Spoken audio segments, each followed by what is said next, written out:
For the repair of the Korval E&P-01 controller, the following procedures were necessary: replacement of various electronic components and general cleanup of the unit. For testing, we added 120 volt AC power supply, a potentiometer and a multimeter to measure the milliamp output.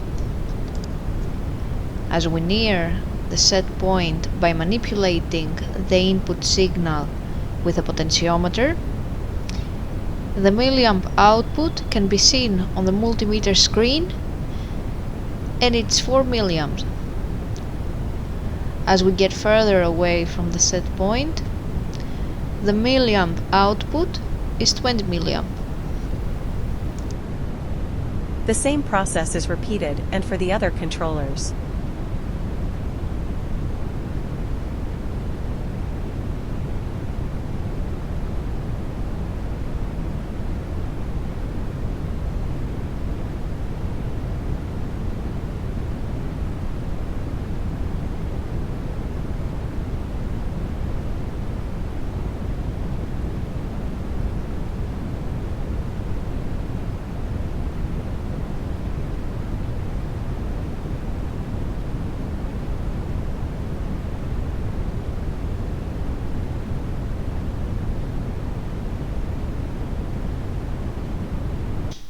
It is now clear that the controller is working successfully and is ready to be delivered to the customer.